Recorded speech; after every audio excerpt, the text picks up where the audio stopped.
Students, उम्मीद है आप लोग सब खैर खैरियत से होंगे। तो आज की इस लेक्चर में स्टूडेंट्स हम लोग डिस्कस करने जा रहे हैं डिस्प्लेसमेंट टाइम ग्राफ। इससे प्रीवियस लेक्चर के अंदर स्टूडेंट्स हम लोगों ने वेलोसिटी के हवाले से डिस्कशन की थी, एवरेज स्पीड के हवाले से डिस्कशन की थी, एवरेज वेलोसिटी के हवाले से डिस्कशन की थी। तो इस टॉपिक के अंदर हम ग्राफिकली कुछ चीज़ें समझेंगे, कुछ कंसेप्ट समझेंगे। तो स्टूडेंट्स पढ़ते हैं टॉपिक की तरफ। टॉपिक का जो सबसे पहला जो हमारा जो टॉपिक है बेसिकली मोशन एंड फोर्स का, वो है डिस्प्लेसमेंट टाइम ग्राफ। तो basically students displacement time graph का मतलब ये है, इसका मतलब डिस्प्लेसमेंट अवर टाइम करते हैं तो आपको क्या मिलती है स्टूडेंट्स? वेलोसिटी।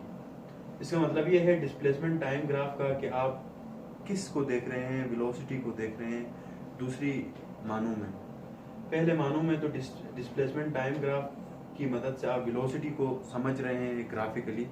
और दूसरी जो बात यहाँ पर इम्पोर्टेंट बात ये है कि अगर उसी तरह आप अगर वेलोसिटी का टाइम के साथ देखें तो आप बेसिकली क्या देख रहे हैं स्टूडेंट्स? एक्सेलरेशन टाइम ग्राफ देख रहे हैं। तो फिलहाल की इस लेक्चर में स्टूडेंट्स हम लोग डिस्प्लेसमेंट का टाइम के साथ रिलेशन देखेंगे ग्राफिकली।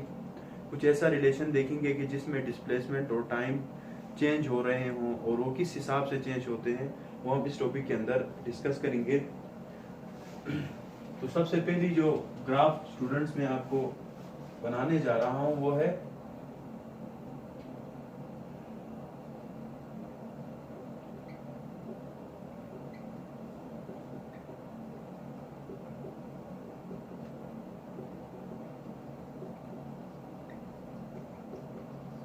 सबसे जो पहला कंसेप्ट है स्टूडेंट्स वो ये है when body is at rest, या फिर आप कह सकते हो जीरो वेलोसिटी। मैंने आपको प्रीवियस लेक्चर के अंदर बताया था कि जब body with respect to surrounding अपनी पोजीशन को चेंज नहीं करती है तो इसका मतलब उस केस में हम कहते हैं बॉडी में मोशन नहीं है। तो मोशन नहीं है तो इसका मतलब बॉडी के अंदर ना तो वेलोसिटी है ना तो कोई दूसरा फैक्टर चेंज हो रहा है, सब कुछ जीरो है। और सिर्फ चेंज हो रहा है तो बस टाइम चेंज हो रहा है। टाइम को आप कभी भी कांस्टेंट नहीं कर सकते। टाइम तो एक चेंज होने वाली चीज है जो हर लम्हे में, हर इंस्टेंट में चेंज होता जाता है। अब हम यहाँ पर डिस्प्लेसमेंट टाइम ग्राफ को इसके रिस्पेक्ट समझने की कोशिश करते हैं स्टूडेंट्स कि इसमें क्या होगा। तो सबसे पहले हम एक प्लेन बनाते हैं स्टूडेंट्स, एक्स वाई प्लेन बनाते हैं। और एक्स वाई प्लेन में हम बेसिकली स्टूडेंट्स एक्स एक्सिस के अलोंग टाइम को लेते हैं। टाइम तो चेंज होने वाली चीज है, इसीलिए अमूमन इसको अलोंग एक्स एक्सिस लेते हैं।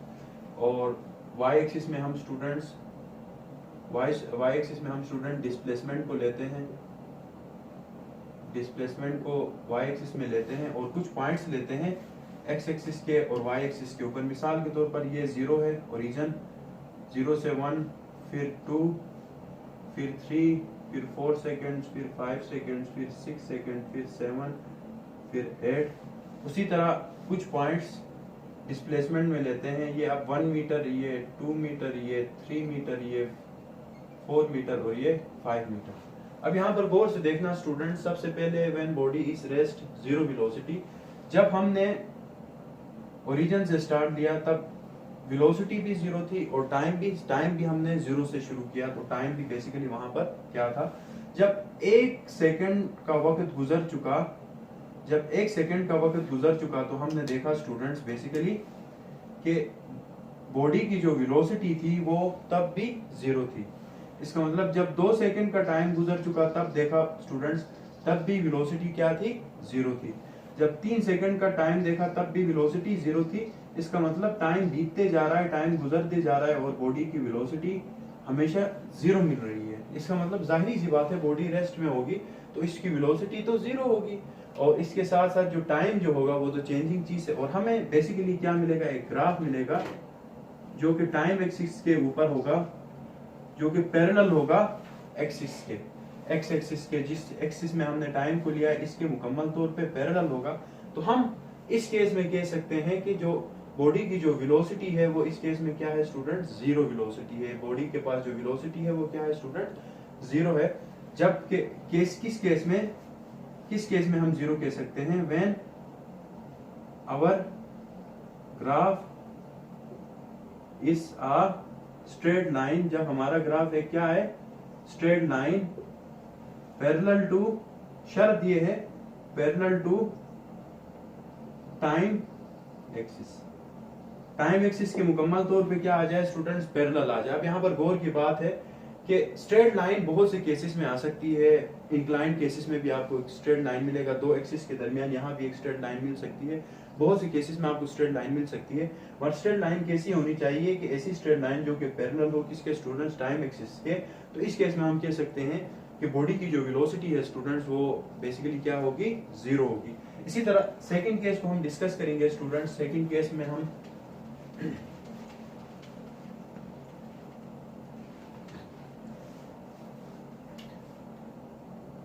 when body has uniform velocity, या फिर आप उसको दूसरे लफ्जों में क्या कहते हैं स्टूडेंट्स, कांस्टेंट वेलोसिटी। इसका मतलब ये है, मैंने आपको यूनिफॉर्म वेलोसिटी के बारे में बताया था, if a body covers equal displacement in equal interval of time, जब कोई बॉडी इक्वल डिस्प्लेसमेंट कवर करे इक्वल इंटरवल ऑफ टाइम्स में, तो हम क्या कह सकते थे स्टूडेंट्स को यूनिफॉर्म वेलोसिटी कहते थे। अब उसी केस में ये भी मैं लिखवा देता हूं, uniform velocity basically equal displacement है बॉडी का इन इक्वल इंटरवल ऑफ टाइम में, इक्वल डिस्प्लेसमेंट है इन इक्वल इंटरवल ऑफ टाइम में। अगर इसी को ग्राफिकली समझने की कोशिश करेंगे तो ये होगा बेसिकली, आप एक्स एक्सिस ले लें और एक वाई एक्सिस ले लें, ये एक्स एक्सिस है ये प्लस और ये स्टूडेंट्स क्या है, ये भी प्लस, और एक्स एक्सिस के अलोंग हमने क्या लिया था स्टूडेंट्स पिछले केस में, डिस्प्लेसमेंट। आप यहाँ भी डिस्प्लेसमेंट ले लें और वाई एक्स एक्सिस के अलोंग, सॉरी वाई एक्सिस के अलोंग डिस्प्लेसमेंट लिया था, एक्स एक्सिस के अलोंग आपने क्या लिया स्टूडेंट्स, टाइम लिया। और इन दोनों एक्सिस में ये जो पॉइंट है ये ओरिजिन है, स्टार्टिंग पॉइंट बेसिकली। यहां पर कुछ पॉइंट्स ले लें स्टूडेंट्स, 1 2 3 4 5 6 7 8, ये स्टार्टिंग पॉइंट्स है। और डिस्प्लेसमेंट के ऊपर भी कुछ पॉइंट्स ले लें, 1 2 3 4 5 6 और 7। आपने कुछ पॉइंट्स एक्स एक्सिस के ऊपर लिए और कुछ पॉइंट वाई एक्सिस के ऊपर लिए। इसका मतलब टाइम 1 सेकेंड 2 सेकेंड 3, आपने टाइम को 8 सेकेंड तक रखा आप समझने के लिए बाहर, और डिस्प्लेसमेंट को भी 7 तक आपने रखा। अब यूनिफॉर्म वेलोसिटी, अगर कोई बॉडी यूनिफॉर्म वेलोसिटी के साथ मूव कर रही है तो इस केस में उस बॉडी का ग्राफ कैसा बनेगा, हम अगले केसेस में जब आगे जाके आपको किसी भी टेस्ट के अंदर ये ग्राफ बना के दिया जाएगा तो आप फट से पहचान लोगे कि भाई ये जो ग्राफ है बेसिकली यूनिफॉर्म वेलोसिटी का ग्राफ है और हमें इस ग्राफ में टिक लगाना है। तो यहां से आपको ये कंसेप्ट पता चलेगा। यूनिफॉर्म वेलोसिटी का जो सबसे जो मेन मकसद है वो ये है equal displacement in equal interval of time. इसका मतलब डिस्प्लेसमेंट और टाइम में जो चेंजेस आ रहे हैं वो इक्वली आ रहे हैं, जितना टाइम लग रहा है उतने ही बेसिस पे डिस्प्लेसमेंट बॉडी क्या कर रही है, कवर कर रही है। अब इसका मतलब अगर मैं ग्राफिकली समझूं तो टाइम 1 सेकेंड गुजरा, बॉडी ने डिस्प्लेसमेंट किया 1 मीटर का। इसी तरह टाइम 2 सेकेंड गुजरा, बॉडी ने डिस्प्लेसमेंट किया 3 मीटर का, सॉरी इक्वली होना चाहिए, यहां पर मैं यहां बना देता हूं। टाइम 2 सेकेंड गुजरा, बॉडी ने डिस्प्लेसमेंट किया 2 का। टाइम 3 सेकेंड गुजरा, बॉडी ने भी डिस्प्लेसमेंट किया किसका स्टूडेंट्स, 3 का। इसी तरह टाइम 4 हुआ स्टूडेंट्स, बॉडी ने भी किया कितना, वही सॉरी 4 किया मैं। और टाइम 5 गुजरा स्टूडेंट्स और बॉडी ने भी डिस्प्लेसमेंट किया किसका, 5 का। टाइम 6 गुजरा, बॉडी ने भी डिस्प्लेसमेंट किया स्टूडेंट्स 6 का। और टाइम 7 गुजर चुका, बॉडी ने भी डिस्प्लेसमेंट किया किसका स्टूडेंट्स, 7 का। अब जब हम इन तमाम पॉइंट्स को मिलाएंगे, तो स्टूडेंट्स हमें क्या मिलेगी, एक स्ट्रेट लाइन मिलेगी। यहाँ पर मेरी लाइन थोड़ी सी टेढ़ी है, बहरहाल आप लोगों को स्ट्रेट मिलेगी। अब देखें पिछली केस में भी एक स्ट्रेट लाइन आ रही थी, इस केस में भी एक स्ट्रेट लाइन आ रही है। अब फर्क क्या है, पिछली केस में जो स्ट्रेट लाइन थी वो टाइम एक्सिस के मुकम्मल तौर पे पैरेलल थी, जबकि ये जो स्ट्रेट लाइन आपको मिली है it is basically the inclination of with the time axis. ये इंक्लाइंड है किसके साथ, टाइम एक्सिस के साथ। इसका मतलब ये टाइम एक्सिस के साथ कुछ ना कुछ एंगल थीटा बना रही है। और मैंने आपको वेक्टर्स के चैप्टर में बताया था, इस केस में, इस तरह के केस में जब ना तो वो एक्स एक्सिस में हो ना तो वो वाई एक्सिस में हो, इसका मतलब it has covering both X axis direction and it has covering also in Y axis direction. इसका मतलब एक्स डायरेक्शन में कुछ ना कुछ डिस्टेंस का डिस्प्लेसमेंट कवर कर रही है और वाई डायरेक्शन में भी इसने कुछ ना कुछ डिस्प्लेसमेंट कवर किया है।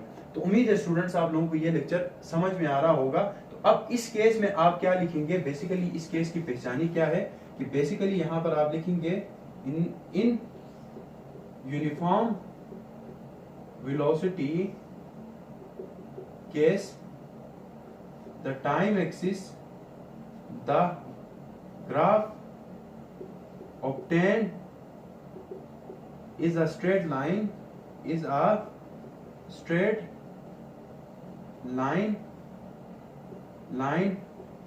inclined, या फिर लिख सकते हैं स्ट्रेट लाइन मेकिंग एन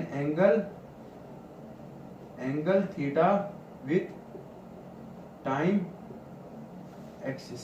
इसका मतलब टाइम एक्सिस के साथ कुछ ना कुछ एंगल थीटा बना रही हो और मुकम्मल तौर पे स्ट्रेट हो, तो उस केस में हम क्या कह सकते हैं स्टूडेंट्स, ये जो ग्राफ है बेसिकली यूनिफॉर्म वेलोसिटी का है। अब बहुत से केसेस में एंगल थीटा बन रहा होता है, तो हम नहीं कहेंगे कि हर केस में जब एंगल थीटा बनेगा कि भाई ये यूनिफॉर्म वेलोसिटी की पहचान है।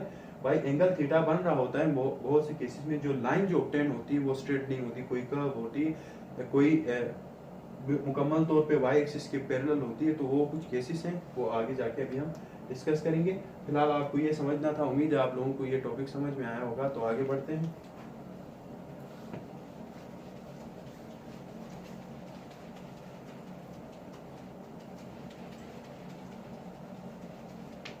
इसी तरह स्टूडेंट जो थर्ड जो हमारा जो टॉपिक है, व्हेन बॉडी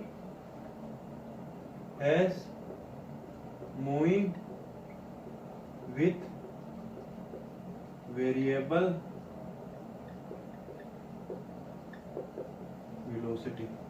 अब इस केस में जब बॉडी मूव कर रही है वो किससे, वेरिएबल वेलोसिटी से। अब इसका मतलब क्या है, वेरिएबल वेलोसिटी को मैंने आपको बताया था, बॉडी वेरिएबल वेलोसिटी में body covers unequal displacement in equal interval of time. अब बॉडी कवर करे unequal displacement in equal interval of time. अब इसके दो केसेस मैंने आपको डिस्कस किए थे। बेसिकली एक केस तो वेरिएबल स्पीड के टॉपिक में मैंने डिस्कस किया था, वेरिएबल वेलोसिटी, वेरिएबल स्पीड कब हो सकती है या फिर वेरिएबल वेलोसिटी कब हो सकती है। इसका मतलब ये है, वेलोसिटी वेरिएबल तब होती है बेसिकली स्टूडेंट्स, स्पीड और वेलोसिटी सेम तब होते हैं। मैंने आपको बताया था कि जब भी वेलोसिटी की अगर हम डायरेक्शन को चेंज न करें, अगर हम वेलोसिटी की डायरेक्शन को चेंज न करें, एक ही जगह पर अगर वेलोसिटी की डायरेक्शन है, तो हम कह सकते हैं कि जितना मैग्नीट्यूड वेलोसिटी का है वही मैग्नीट्यूड हम स्पीड का भी मान लेते हैं।